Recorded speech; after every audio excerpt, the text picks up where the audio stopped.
Nunca fui de dar ouvidos para boatos. Mas essa história ficou na minha cabeça de um jeito que não consigo ignorar. Talvez porque até hoje eu ainda tento entender o que aconteceu aqui no bairro onde eu moro. Conhecido por nós como Morro dos Ventos, tudo parecia seguir o mesmo ritmo. A gente acordava cedo, via o sol batendo nas telhas tortas e sentia o vento constante, trazendo poeira. Ladeira abaixo, esse vento nunca falhou, soprava sem parar, entrando nas vielas e sacudindo as portas mal pregadas. Quase todo mundo se conhece. As famílias são humildes, mas sempre se ajudam. É a vizinha que leva café quente, o senhor que arruma o telhado do outro, o jovem que carrega as compras da senhora. Uma corrente de favores que, no fim, deixava o bairro de pé. O bar do Cícero é ponto de encontro. Um prédio antigo pintado de amarelo encardido, com 2 ou 3 mesas de plástico e um letreiro meio caído. A calçada era tão apertada que mal cabia quem ficava de fora tomando cerveja. Mas depois das 9 da noite ficava vazio. O pessoal daqui dorme cedo e o bar se transformava num lugar praticamente deserto, com lâmpadas internas piscando e iluminando um balcão. Sem ninguém. Foi nesse bar que surgiu um cara de uns 30 anos, mas que todo mundo chamava de Tonho. Nunca entendi o apelido, já que não tinha nada a ver com o nome dele. Mas parece que Everton não soava tão próximo quanto Tonho. Ele fazia de tudo. Um pouco descarregava encomendas de bebida, varria, ajeitava as cadeiras. Se aparecesse algum carro com problema, tentava ajudar, nem que fosse só para empurrar ou segurar a lanterna. Ninguém comentava abertamente, mas todos saibam que o Tonho tinha alguma questão mental. Ele falava pouco e às vezes ficava com um olhar distante, meio fora de órbita. Ainda assim era educado, recebia um troco comida, e isso bastava para ele se virar enquanto o bar do Cícero funcionava. Tonho tinha onde ficar. Passava o dia no balcão, limpando copos, guardando as cadeiras, arriscando um sorriso para as crianças que passavam. Só que o Cícero, o dono, adoeceu feio e precisou deixar o Morro dos Ventos. Um dia sem aviso, trancou tudo e foi embora para a casa de um parente, em outra cidade. O bar ficou às escuras, janelas lacradas com tábuas. O Tonho, por outro lado, continuou lá na porta sentado no degrau, esperando o dia em que o Cícero voltaria.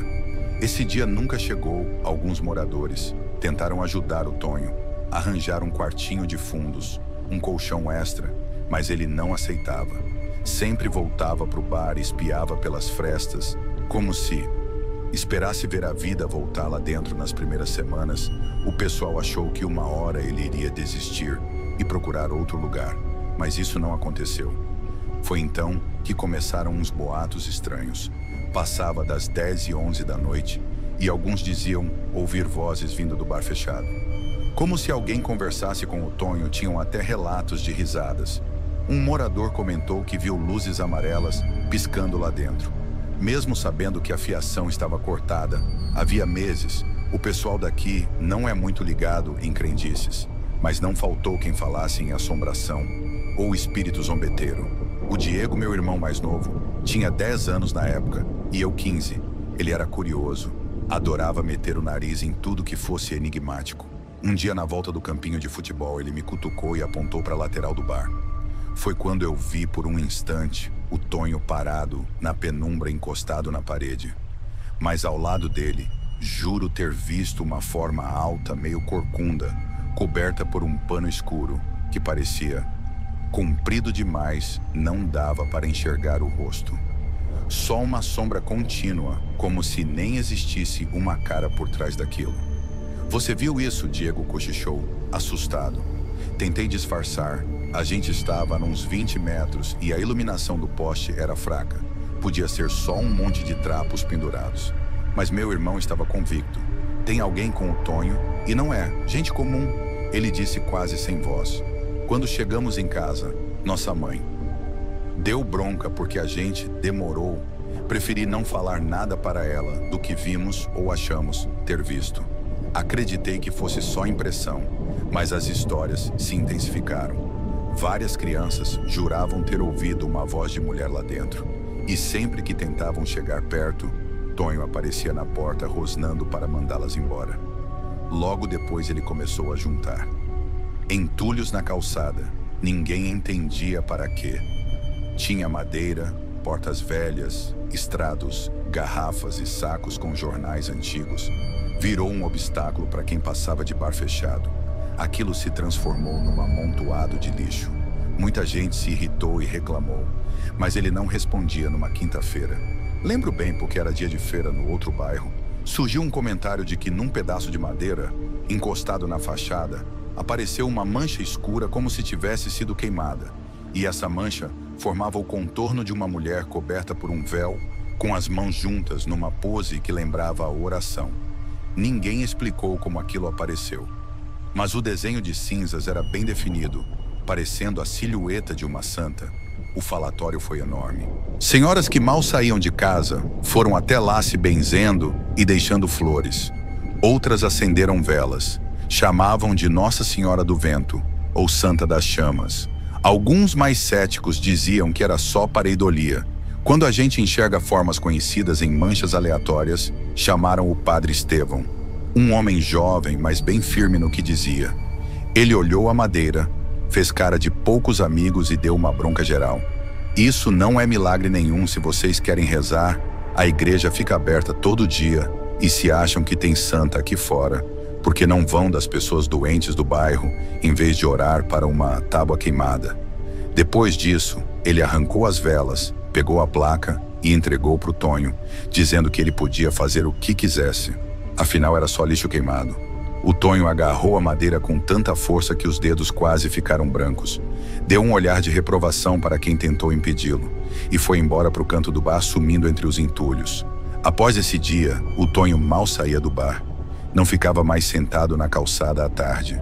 Alguns vizinhos contaram que tarde da noite parecia ouvir um diálogo lá dentro, como se tivesse alguém falando junto com ele. A porta principal continuava trancada, mas ele provavelmente achou um jeito de entrar e sair pelos fundos ou por uma janela quebrada. Ninguém entendia direito o que acontecia. O Diego e mais 2 meninos resolveram espiar. Conseguiram achar uma fresta na lateral, onde não tinha tábua nem grade, mas voltaram pálidos de medo. Meu irmão, naquela noite, só conseguiu me dizer: vi o Tonho conversando com alguma coisa e tinha uma claridade fraca como se fosse luz de vela. Só que dentro daquela claridade mexia uma sombra mais alta. Que ele não era a primeira vez que o Diego falava dessas sombras. E eu ficava inquieto com isso. Só que a correria do dia a dia me fazia deixar essas histórias de lado. Só pedi para ele não ir mais lá. Alguns dias depois, já passava da hora de dormir e o Diego não aparecia em casa. Meu pai me pediu para buscá-lo no ginásio de futsal, onde às vezes ele jogava com os meninos mais velhos. Vestia a jaqueta e descia as ladeiras do Morro dos Ventos. Chegando lá, encontrei meu irmão e mais 2 garotos atrás de uns latões de lixo, assustados. Um tremia, o outro chorava baixinho. Eles contaram que quando passaram em frente ao bar para cortar caminho, viram o Tonho correndo para fora, como se estivesse fugindo de algo. Então, de repente, ele parou, virou e voltou bem devagar, como se uma força invisível o puxasse. Disseram que na escuridão parecia ter uma figura encapuzada falando com ele, o Tonho. Balançou a cabeça, concordando com alguma coisa, e sumiu lá dentro. Os meninos entraram em pânico e se esconderam. Até me verem chegar, fui levando todos para casa, um de cada vez. Mas assim que chegamos na nossa rua, vimos uma correria de gente gritando, latido de cachorro e um clarão alaranjado iluminando o céu.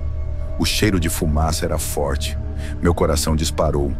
Vinha do bar onde o Tonho sempre ficava. Corria até lá, deixando o Diego para trás. Os vizinhos tentavam apagar o fogo com baldes d'água. Cobriam o rosto com panos molhados para fugir da fumaça. O calor era sufocante e fagulhas voavam num canto. Meu pai estava sentado com os braços sujos de fuligem, recebendo socorro de alguém. Ele tinha queimado as mãos tentando entrar lá, e o Tom conseguiu sair. Meu pai levantou o olhar com uma expressão triste. Ele jogou gasolina no bar. A gente escutou o barulho quando ele quebrou a janela e desejou o combustível. Depois acendeu um fósforo. A gente tentou salvar, mas o fogo tomou conta num instante, enquanto ele falava. Algumas pessoas gritavam, tentando passar por aquela barreira de chamas, mas era impossível. O incêndio se alastrou muito rápido, e lá dentro dava para ver o Tonho ajoelhado, o corpo já sendo consumido pelo fogo.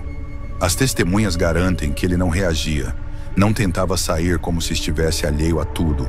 Em meio às labaredas, alguns juraram ver um vulto escuro magro que parecia pairar atrás do Tonho, perto do balcão, prestes a desabar. Tudo aconteceu rápido demais. Difícil saber o que era fumaça e o que era gente, mas o olhar de quem viu mostrava um pavor que não dava para explicar. Com palavras, os bombeiros chegaram e conseguiram impedir que o incêndio se espalhasse para as outras casas. Mas não houve como salvar o Tonho. O prédio ficou destruído na manhã seguinte. Parte da fachada, toda rachada e carbonizada, desabou. Ninguém quis retomar o lugar, até falaram em demolir o resto e fazer uma praça, mas não tinha dono certo. Construíram um muro provisório em volta para evitar que alguém entrasse. No fim das contas, parece que uma parte de nós também morreu naquela noite. A gente sentia que não foi só o Tonho que se foi. Foi a paz que existia por aqui, junto com uma parte da nossa inocência. O Diego até hoje evita passar perto das ruínas. Às vezes ele fala que no vento da noite dá para escutar um sussurro diferente. Eu não alimento essas ideias, mas admito que quando o vento sopra forte, me dá um calafrio difícil de ignorar aquela placa queimada, que parecia ter a imagem de uma santa, nunca mais apareceu. Uns dizem que se partiu no incêndio, outros que o Tonho a segurava na hora em que se ajoelhou nas chamas. Para quem acreditava em milagre, ficou só a amargura da tragédia. Hoje quem passa pelo Morro dos Ventos prefere não encarar o muro que cobre o antigo bar do Cícero. Dá tristeza e causa um certo temor lembrar o que rolou ali. Os mais velhos contam essa história como um alerta. Não deixe as pessoas à própria sorte, seja na cabeça ou na vida, porque a gente acha que conhece o bairro e que nada de grave acontece, mas basta alguém sem amparo e um silêncio, sem explicação, para que surjam vozes e sombras, e ninguém sabe de onde elas vêm. Quando me perguntam por que ainda moro aqui, digo que é porque foi aqui que aprendi tudo sobre a vida, inclusive as partes mais sombrias. Apesar de tudo, a maioria continua sendo gente do bem que se apoia contra as tempestades, seja um vento ou da realidade, mas não duvido mais de que existam coisas que a gente finge não ver. Às vezes elas não estão em outro lugar da cidade, elas podem estar dentro de um bar fechado, chamando alguém que não tem para onde fugir. Antes de irmos para o próximo relato, se você é novo por aqui, não se esqueça de se inscrever no canal e ativar o sininho para receber as próximas histórias. Sua presença é importante e seu apoio é essencial. Desde que me entendo por gente, acontecem coisas estranhas ao meu redor.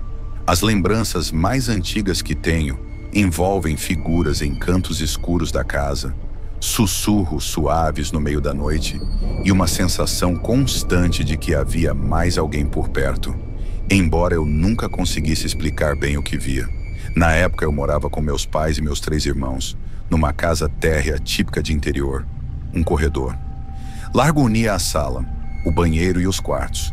Minha mãe vivia dizendo que eu tinha imaginação fértil enquanto meu pai apenas brincava, que eu assistia a filmes demais aos 6 ou S anos. Percebi que aquelas aparições não eram apenas fruto de fantasia.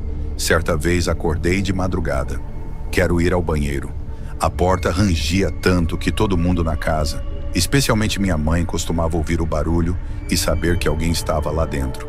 Então, quando saí, não estranhei ver uma silhueta perto da mesa da sala, como se esperasse a vez de usar o banheiro pelo formato do coque no alto da cabeça, e a roupa clara presumi que fosse minha mãe.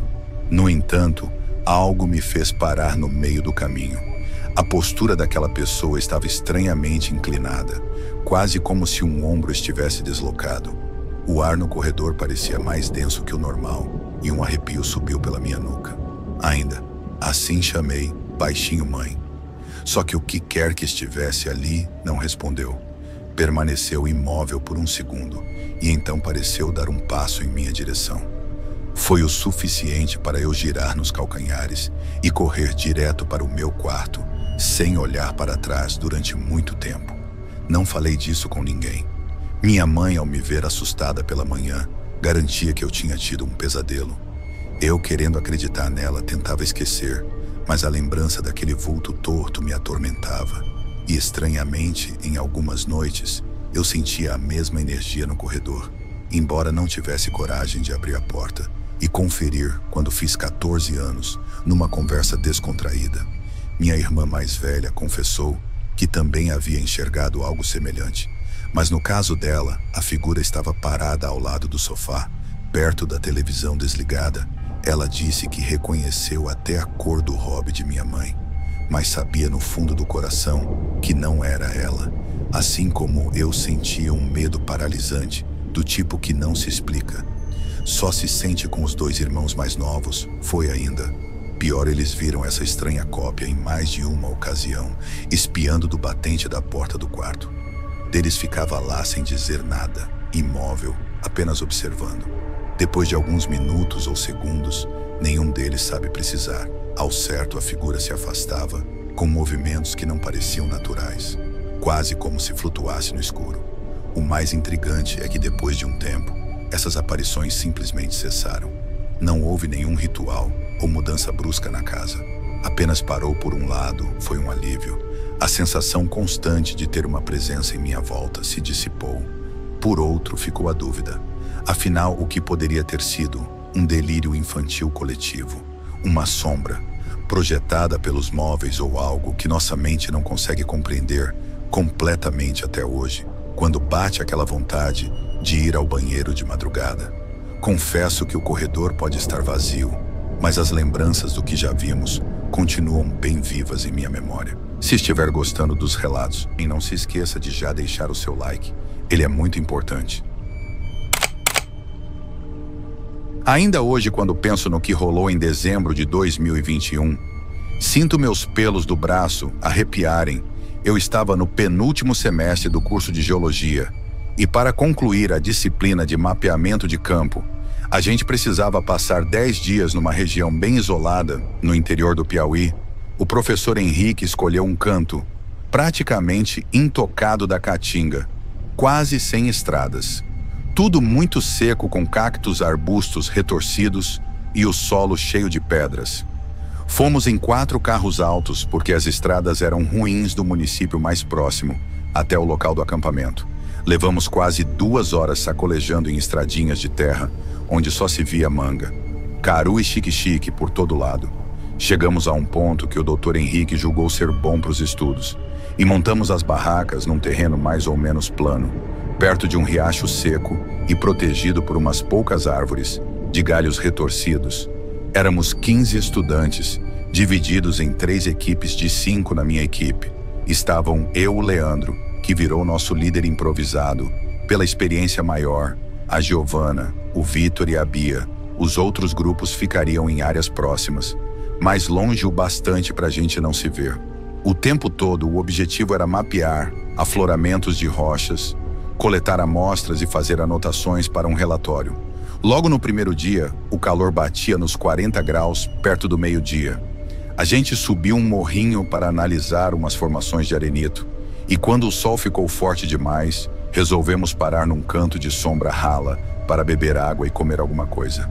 O Vitor foi se afastar para urinar atrás de uns arbustos de jurema. Voltou em poucos minutos ofegante e com um olhar assustado. Eu juro que vi alguma coisa. Tinha 2 pernas muito compridas brancas, passando rápido entre as moitas. A gente ficou meio sem acreditar. A Bia, que adorava zoar, perguntou se ele não tinha visto um jegue doente ou algum bicho albino. O Vitor insistiu que era diferente, que se movia com passadas largas, quase humanas, mas muito altas do jeito que ele falou. A gente tirou onda, falou que o calor podia estar mexendo com a cabeça dele. Mesmo assim, notei que o Vitor ficou nervoso em lugar tão isolado. Até aparece cabra, vaca, cavalo, mas pernas brancas, gigantes, não fazia sentido. Na segunda noite, depois de um dia inteiro de mapeamento, voltamos pro acampamento, todo mundo esgotado, coberto de poeira enquanto a gente jantava, uma mistura de enlatado com macarrão. O Leandro olhava toda hora para a escuridão, em volta das barracas. Perguntei se estava tudo certo, e ele quase sussurrando: "Tá ouvindo esse barulho? Parece um uivo, mas não de cachorro ou raposa." A gente prestou atenção e dava para escutar algo como um lamento, grave e longo, vindo lá da mata seca, perto do leito vazio. A Giovanna e a Bia também notaram, mas ninguém sabia dizer que bicho podia fazer aquele som. Tentamos nos convencer de que eram cães do mato ou alguma raposa local. Mas era bem esquisito. Nos dias seguintes, seguimos nossa rotina. Acordar cedo, andar horas no sol quente, anotar dados de rochas. Voltar no fim da tarde. A pressão do trabalho fazia a gente não dar tanta bola para os sustos. Mas o Vitor continuava tenso. Ele vivia olhando por cima do ombro a cada barulhinho no mato. Sempre que a gente se afastava para medir alguma coisa, ele perguntava: vocês têm certeza de que não viram aquelas pernas de novo, né? A gente dava um jeito de mudar de assunto. Aí veio a quarta noite, quando tudo desandou. Já passava das 11. Depois do jantar, quase todo mundo foi dormir cedo. Eu me ofereci para lavar a louça e guardar o material de cozinha. A Bia ficou lá comigo. O vento noturno era quente e balançava umas folhas secas, que faziam um ruído meio inquietante. Quase não tinha lua, então estava tudo escuro com a claridade fraca da nossa fogueira, iluminando só um pedacinho. De repente, a Bia largou o pano de prato e apontou para o riacho seco. Eduardo, olha lá que negócio é aquele. Fiquei olhando, tinha alguma coisa se mexendo na vegetação. E aí vi duas pernas brancas, muito altas e finas, quase brilhando naquele breu. A coisa se moveu com uma agilidade estranha, que não batia com um bicho de 4 patas. Deu alguns passos e sumiu. Não deu para ver tronco ou cabeça. Só as pernas, meu corpo congelou na hora. Aya segurou meu braço tremendo. Foi aí que percebi que a gente estava paralisado, encarando o lugar onde aquilo sumiu. O uivo que a gente tinha escutado antes voltou a ecoar, dessa vez mais perto e mais agressivo. Meio rosnado misturado com grito, saímos do susto e corremos. Chamaram o Leandro em poucos minutos. Todo mundo estava de pé, lanternas na mão, até o professor Henrique apareceu sonolento, querendo saber o que tinha acontecido. A gente contou que viu pernas enormes e ele ficou calado uns segundos, encarando a escuridão. Depois decidiu que a gente ia em grupo até o riacho, ver se tinha algum animal grande ou perigoso. Fomos em 6 com as lanternas ligadas. Andar naquela escuridão sabendo que algo bizarro podia estar por perto me deixou com o coração disparado. Cada arbusto, cada pedra, eu travava de medo. O Vitor tremia na cara dura e a Bia suava tanto. Vimos pegadas estranhas como marcas circulares, grandes alinhadas em 2 fileiras, parecendo pegadas humanas, mas bem maiores. A gente iluminou o chão e reparou que algumas eram levemente arredondadas, mas não pareciam de nenhum bicho de grande porte conhecido. O professor Henrique, confuso, cogitou o gado, mas não estava certo disso, e não tinha fezes ou qualquer outro sinal de vaca ou cavalo, muito esquisito. Então veio o uivo de novo, mais forte e mais perto. Todo mundo ficou mudo. O Leandro deu a entender que devíamos voltar logo para o acampamento, antes que algo pior acontecesse. Pegamos uma amostra de solo das pegadas, só por precaução, e recuamos, iluminando cada passo. Parecia que aqueles poucos metros até as barracas duraram horas no dia seguinte. Logo ao amanhecer, o professor organizou um pequeno grupo para voltar até o mesmo ponto do riacho e tentar registrar as pegadas à luz do sol. Quase todo mundo quis ir, mas ele achou melhor levar apenas alguns que estivessem mais calmos. Quando chegamos lá, ficamos espantados. O solo estava revolvido por pegadas de animais comuns, como se algo ou alguém tivesse circulado a noite inteira. As marcas grandes que vimos antes estavam praticamente apagadas ou misturadas. As outras, a Bia tirou algumas fotos, mas não mostravam nada que pudesse comprovar a presença de uma criatura de pernas gigantes. O Dr. Henrique até comparou as amostras de solo que coletamos com o que ainda restava no chão, mas tudo parecia inconclusivo.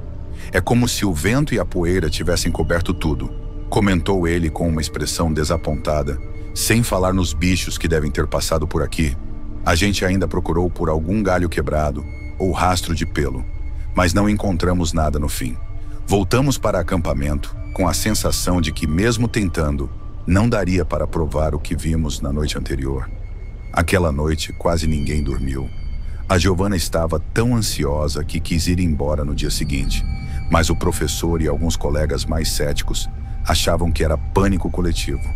De qualquer forma, resolvemos não andar sozinhos e manter a fogueira acesa, fazendo revezamento na vigilância. Nos dias seguintes, fizemos só o básico do trabalho. Terminamos as coletas rápido, sem muito detalhe, porque o clima estava pesado demais. As noites viraram um suplício. O vento soprava, às vezes vinham aqueles uivos distantes, e ninguém mais tinha coragem de chegar perto do riacho, depois que escurecia, até que no 10º dia a gente desmontou. O acampamento foi um alívio geral. Partimos o mais rápido possível, recolhendo tudo no caminho de volta. Passamos numa conveniência para abastecer e tomar alguma coisa gelada. O Vitor, por curiosidade, contou a um morador que tínhamos ouvido uns uivos estranhos.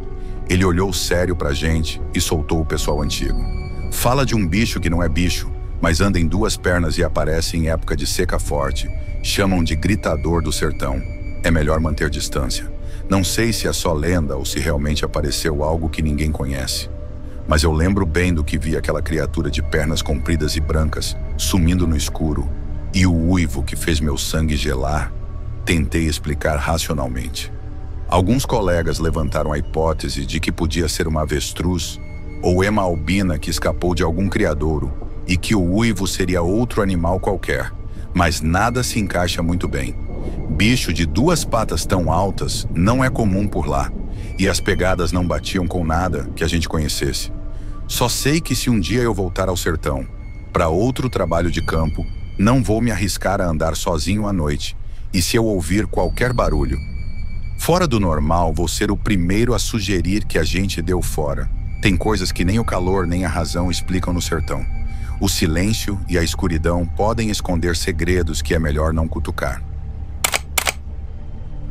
Antes de irmos para o último relato, se ainda estiver por aqui, comente o horário que está assistindo. Gosto de saber quem assiste. Os relatos até o final. Bem, vamos continuar. Boa noite, Dom. Meu nome é Maurício, e o que vou contar aconteceu alguns anos atrás, quando eu trabalhava como vendedor ambulante na Feira do Rolo, de uma grande capital brasileira. Eu me esforçava bastante, mas a vida era dura. Acordava de madrugada, montava minha barraca e passava o dia oferecendo minhas mercadorias, camisetas, bonés, tênis de segunda mão, tudo a um preço que a maioria pudesse pagar. A feira era bem movimentada, e apesar da fama de vender de tudo, inclusive o que não devia, era dali que saí. Meu sustento, a Feira do Rolo. Tinha aquela mistura típica do nosso país. Gente de todo tipo, barracas de espetinho, caldo de cana, pastel, música tocando em caixas de som improvisadas, vendedores gritando, ofertas. Eu gostava desse caos de cheiros, sons e cores, mesmo indo para casa, exausto todo dia. Mas nem passava pela minha cabeça que no meio de tanta bagunça, eu iria cruzar com algo que mudaria a minha vida de um jeito nada bom. Lembro exatamente do dia em que vi o espelho pela primeira vez. Acordei no meu horário de sempre, coloquei as coisas no carro. Velho, e cheguei, feira, por volta das 7 da manhã. Quando alguns vendedores ainda estavam se ajeitando perto da minha barraca, ficava o seu Antônio, um senhor que trazia peças de decoração usadas, quadros, vasos, luminárias antigas, e naquele domingo especialmente um espelho grande com moldura de madeira escura meio gasta, mas imponente. A moldura tinha entalhes que lembravam flores, provavelmente feitos à mão, e dava para ver que já tinha sido pintada ou envernizada numa época distante. O espelho em si estava um pouco fosco, mas ainda refletia bem na hora em que bati os olhos nele. Senti algo diferente, como se chamasse minha atenção. Não sou místico, mas parecia que eu precisava levar aquilo comigo. Esse espelho tá inteiro? Perguntei, tentando não demonstrar muito interesse. Seu Antônio, um homem de idade indefinida com a pele marcada pelo sol, deu um sorriso de canto. Tá sim, achei num depósito que estavam desocupando. É coisa boa, disse com aquele jeitão de quem quer convencer que o produto é uma raridade. Ele pediu R$ 200 para mim. Era uma grana considerável porque eu vivia de bicos e as vendas não eram garantidas. Mas achei que o espelho podia dar um toque especial na barraca, atrair mais gente para experimentar as camisetas. Afinal, todo mundo gosta de se ver no espelho, ao escolher roupa, né? Depois de negociar um pouco, fechei em R$ 150, ainda um valor alto. Meu BSO, levei o espelho, minha barra e encostei numa parede improvisada. O que passasse podia olhar. Eu não fazia AB espaço, que eu não india e me ataria. Meses seguintes. Nosso spell foi sucesso de muita gente. Veriset bonese de Queb se olhar. A moldura mesmo, meio detonada, tinha um charme rústico que chamava atenção. Vi mulheres elogiando, dizendo que ficaria lindo na sala ou no corredor de casa. Eu também gostava do ar vintage, que ele dava ao meu cantinho minhas vendas. Subiram Pársia, que o espelho chamava Clias, ou TZ, fosse só coincidência. Mas eu fiquei feliz. Tinha investido um bom dinheiro, e o lucro era fundal para, na feira, passei a cuidar bem dele, limando todo fim de tarde. Só que a superfície nunca ficava totalmente brilhante. Por mais que eu tentasse, não tinha nada de estranho. Até então eu estava num momento ótimo, quase achando que tinha dado sorte. Mas dizem que quando tudo fica bom demais, a gente deve desconfiar. Algumas semanas depois, comecei a notar umas coisas que me deixaram desconfortável. Certa vez, enquanto arrumava as roupas, jurei ter visto alguém passando atrás de mim no reflexo. Virei rápido para cumprimentar, mas não tinha ninguém. Me convenci de que devia ser só confusão da minha cabeça. A feira vivia cheia, fácil se enganar outra vez no fim do dia.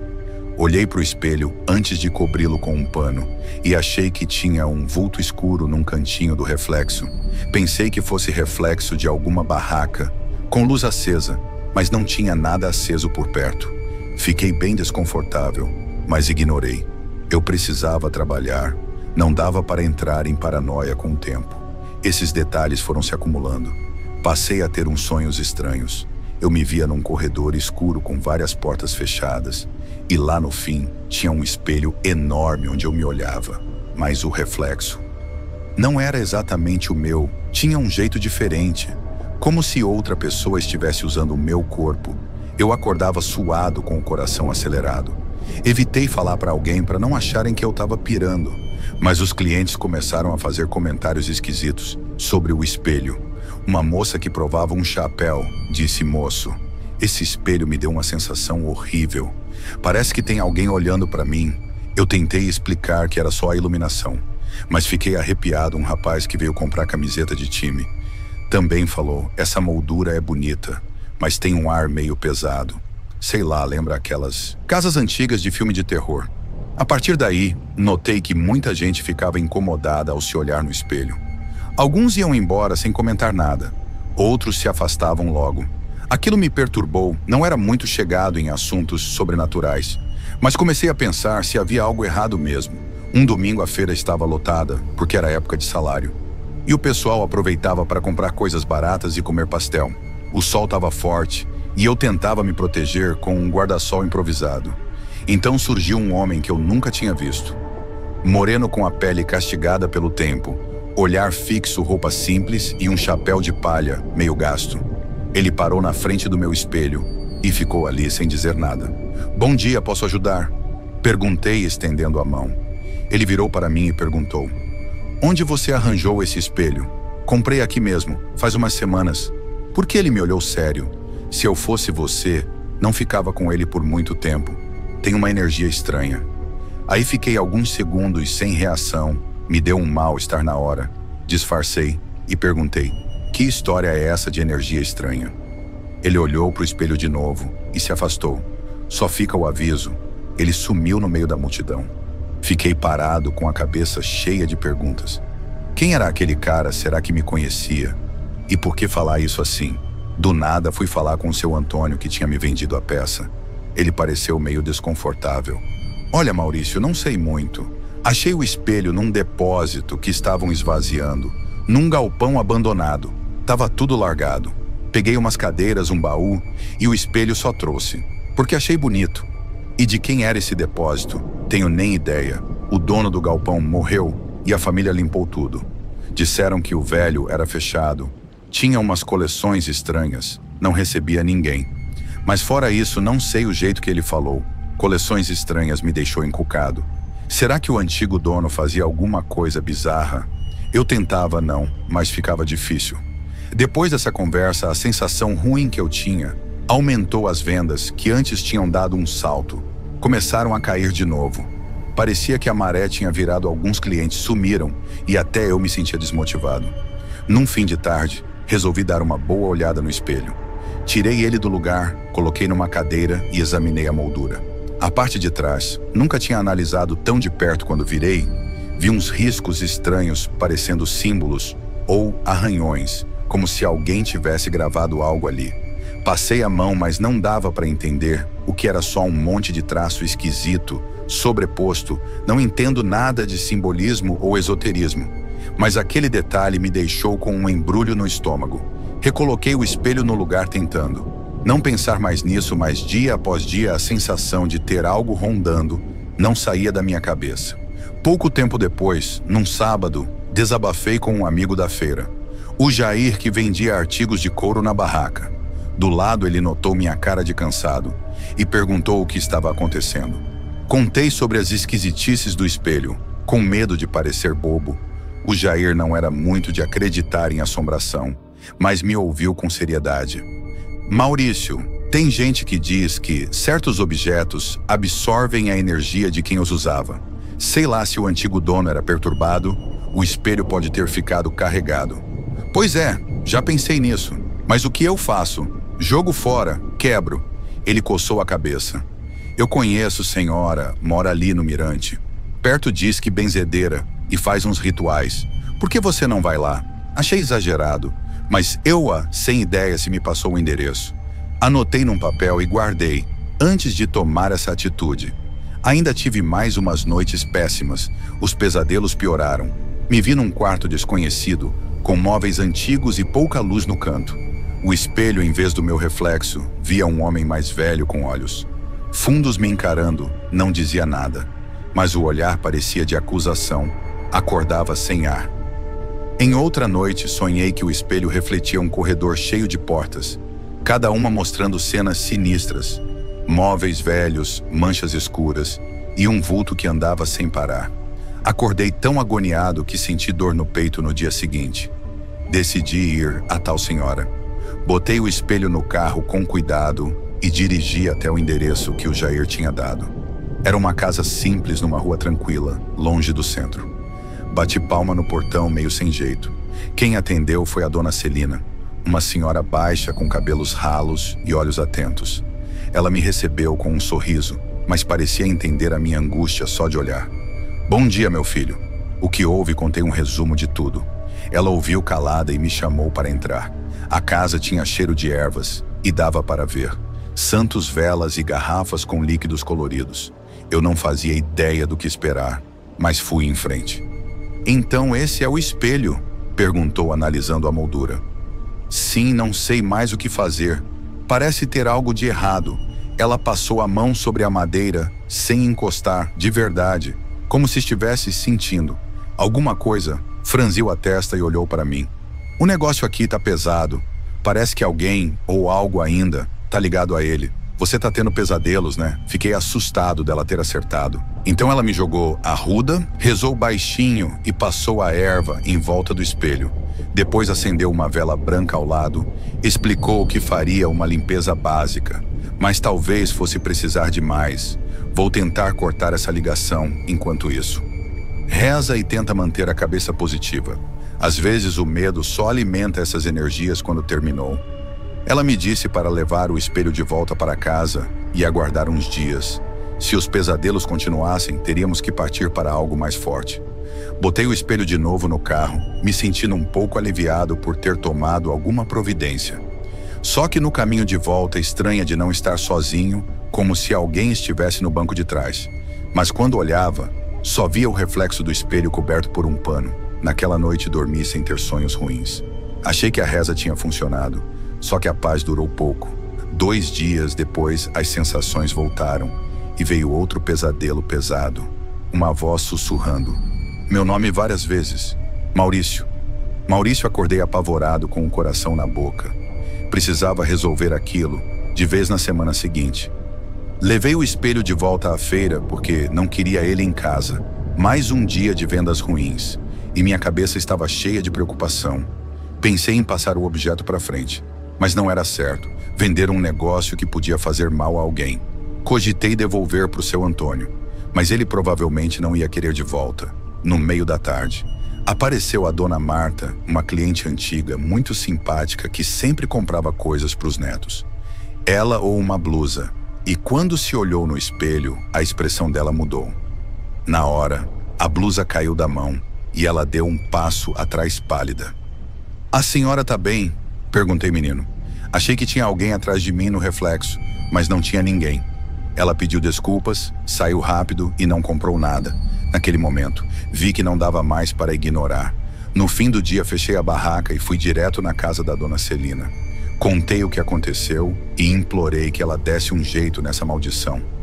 Se é que posso chamar assim, ela me ouviu preocupada. "Essa peça tá com algo agarrado.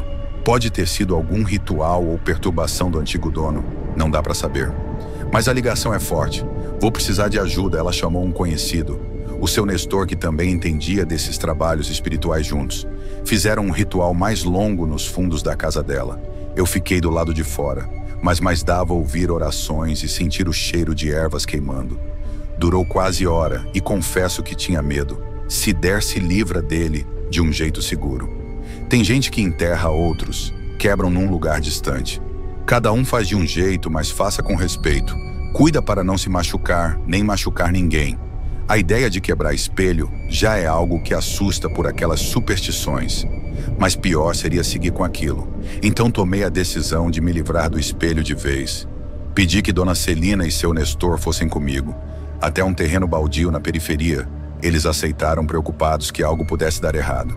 Chegamos lá de noite. O lugar era vazio com entulho, e mato alto acendi a lanterna do celular e coloquei o espelho sobre uns blocos de concreto.